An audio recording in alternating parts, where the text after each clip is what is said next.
would I buy this bike again? And to be honest, like the last couple of days I've been seriously thinking about the next season, and I've been thinking about changing the motorcycle for something else, for something more off-road oriented. And number one on my list is the Yamaha Tenere 700, for like obvious reasons. I find this bike the best choice for me.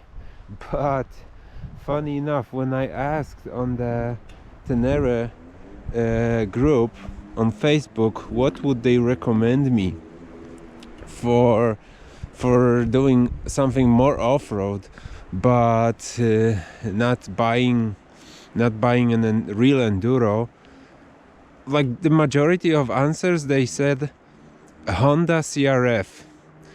And they are releasing this Honda CRF 300 Rally for the next season.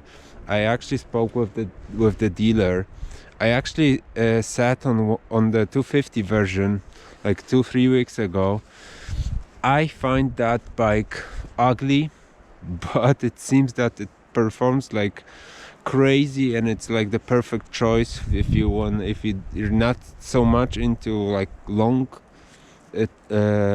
distance adventure, and you're into like close distance fun and playing around. And this is basically what I've been doing. So I've been thinking about this bike for 3 days, like seriously considering paying for the reservation fee.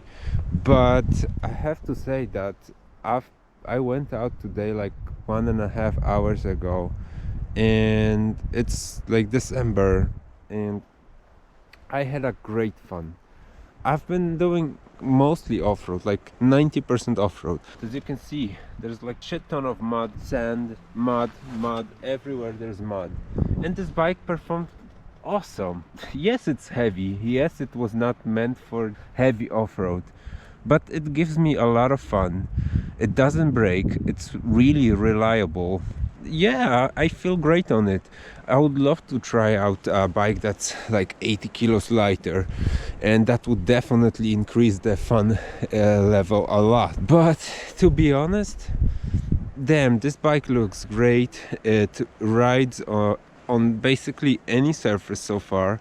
Some of those surfaces are harder to ride on, of course, but I have like a bit more off-road oriented tires, and yeah, and it works great. So to answer the question, would I buy it again? Yes, I would definitely buy it again, but that's mostly because I didn't know that I would be so much into off-road.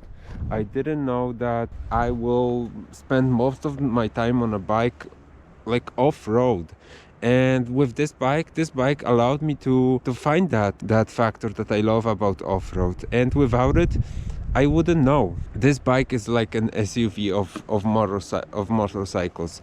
It can go on asphalt, it can go off-road, and it's not gonna be the top bike on asphalt, it's not gonna be the top bike on off the road. But in both of these worlds, you can find something for you. And if you decide that you're into asphalt rides, sure, you can stick to this bike, or you can buy something that it's like better on the road, like more Gran Turismo bike. But if you're into off-road, it also performs pretty well. It gives me a lot of fun. Nothing broke with this bike. I had zero problems with it. I keep the basic maintenance. I clean the chain, I clean the bike. Basically, that's all I do. I put the fuel in, and that's it. I think I have like, let me check. I have 3,300 kilometers on an adventure bike after, I don't know, 6 months of having it. That's nothing. And that only shows that I only ride it off-road. I did like one longer trip, and by longer I mean like 200 kilometers, and it was great. My ass didn't hurt that much. The seat is pretty comfortable. I think it at the time when I was taking this trip, my ass was not really built for the bike, so with time I got used to this seat. I got used to the vibrations at the beginning. Yes, I felt the vibrations after like I don't know, 1 hour, 2 hours on a bike. I felt that my hands are like feeling funny, but it's all gone. I don't feel that anymore. So I think that my body adjusted to those things. So anyway, yeah, so my honest opinion, it's a great bike. I think it's hard to find a better bike, more versatile bike within this price range. Yes, it's heavy, yes, it vibrates, but it's not something that you cannot live with. I think that like with time you will get used to that weight. I'm riding like in a heavy off-road with this bike, and I'm okay with the weight. It would be awesome if it would be like 20-30 kilos lighter, but it's not the end of the world. I find the seat height perfect. I kind of raised it. I put this additional screw underneath here, so it got like higher by like 6-7 millimeters compared to the standard, but because of that it's like a bit higher in here, so I don't slide towards the tank that much. At the beginning I was constantly sitting in here. You can see the difference. Like, this is how much I raised the seat with 2 screws only. The other thing, it was like squeaking. The seat was squeaking, so I put this fluffy tape in here. Yeah, it cost nothing and it stopped. Yeah, back to my height. I'm 188. I weigh about like 90 kilos. Maybe after this pandemic, like, yeah, 90 is a fair value. With all this gear that I have, I think I will be easily 100 kilos. So suspension wise, this bike, yeah, the front fork, I would definitely love to see this fork a bit longer, because there are situations when I hit the limit of it, so that's not cool. The back, I have no issues with the back. I find the back really perfect for my weight, but the front could have been a bit better. I mean, it's not an enduro bike, but if it could be improved, not sure if this should be longer or harder, whatever.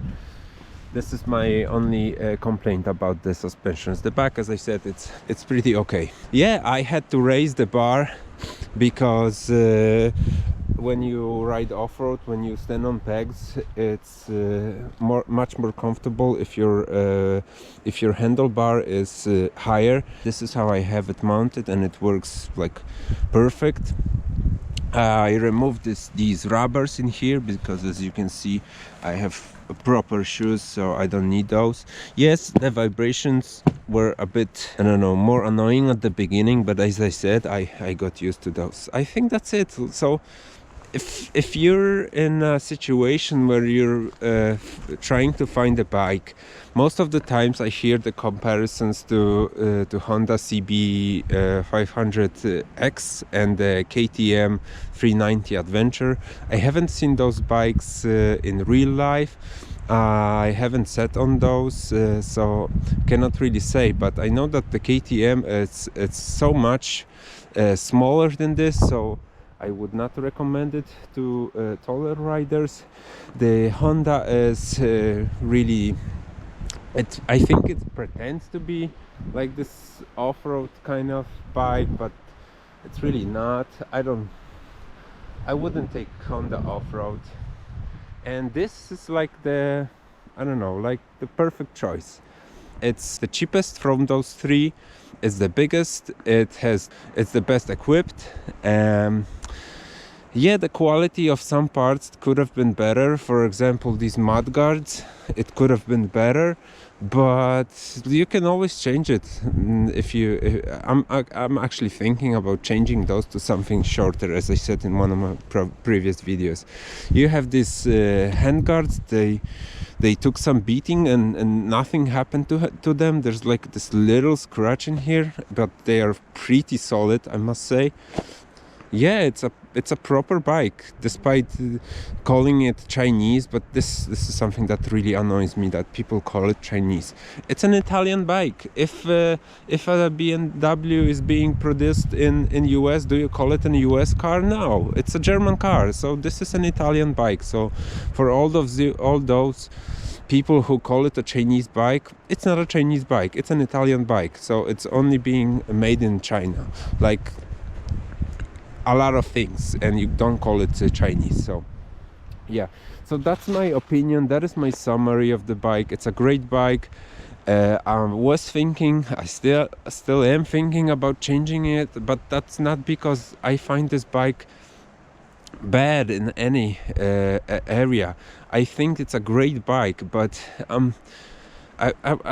life is short and I want to try different bikes. So if I would be changing the bike, it's not because this one is bad, it's because I want something else. That's it.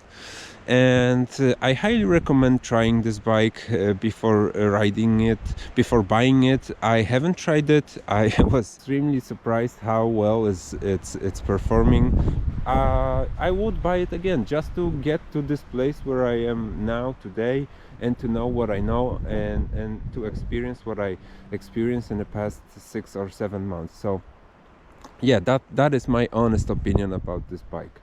It's not perfect. It's like good in many areas, and because of